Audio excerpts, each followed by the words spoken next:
நாம் தமிழர் கட்சியோட தலைவரான சீமான் அவர்களுக்கு 2வது குழந்தை பிறந்திருக்கிறதா நியூஸ் வெளியே இருக்கு. இந்த விஷயத்தை கேட்டு நாம் தமிழர் கட்சியோட ஆதரவாளர்கள் மிகுந்த சந்தோஷத்துல இருக்கிறாங்க. ஆச்சி மசாலா எந்த சமையலும் ருசி தேடும் ரகசியம் 20 ரூபாய் குலு குலுன்னு காத்து வீசுது. உங்கள் சத்யாவில் குளு குளு ஏசி ஆஃபர். நாம் தமிழர் கட்சியோட ஒருங்கிணைப்பாளர் தான் திரு சீமான் அவர்கள். சீமான் அவர்களுடைய நாம் தமிழர் கட்சி 2009-2010 காலகட்டங்கள்ல அவர் ஆரம்பிச்சாரு. ஆனா 2013 தான் கயல்விழி அவர்களை கல்யாணம் பண்ணி இருக்கிறாரு. சீமான் அவர்களுக்கு இது வரைக்கும் 2 பசங்க இருக்கிறாங்க. ஒருத்தர் பேரு மாவீரன் பிரபாகரன், இன்னொருத்தர் பேரு அகில்யன். இந்த அகில்யன்ற ஒரு பையனை அவங்க தத்தெடுத்திருக்கிறாங்க. இந்த 2026 தமிழக தேர்தலில் நாம் தமிழர் கட்சி போட்டியிட்டாங்க.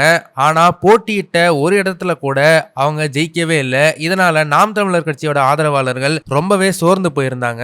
இப்போ அவங்கள சந்தோஷப்படுத்துற மாதிரியான ஒரு செய்தி வெளியாகி இருக்கு. சீமான் அவர்களுக்கு 2வதா ஒரு குழந்தை பிறந்திருக்கு அப்படின்னும், அதுவும் பெண் குழந்தை பிறந்திருக்கு அப்படின்ற மாதிரி சொல்றாங்க. இந்த விஷயத்தை கேட்ட நாம் தமிழர் கட்சியோட ஆதரவாளர்கள் மிகுந்த சந்தோஷத்துல இருக்கிறாங்க. ஆனா இதுல பாத்தீங்கன்னா இன்னொரு விஷயமும் பேசிக்கிறாங்க. அது என்னன்னா, சீமான் அவர்களுக்கு இப்போ 59 வயசாகுது. 59 வயசுலயும் புதுசா குழந்தை பெற்றெடுத்திருக்கிறாரு அப்படின்ற மாதிரியும் சிலரும், 59 வயசாகி பேரம் பேத்தி எடுக்க வேண்டிய வயசுல இப்ப குழந்தை பெற்றிருக்கிறாரு அப்படின்னு சில பேர் சொல்றாங்க.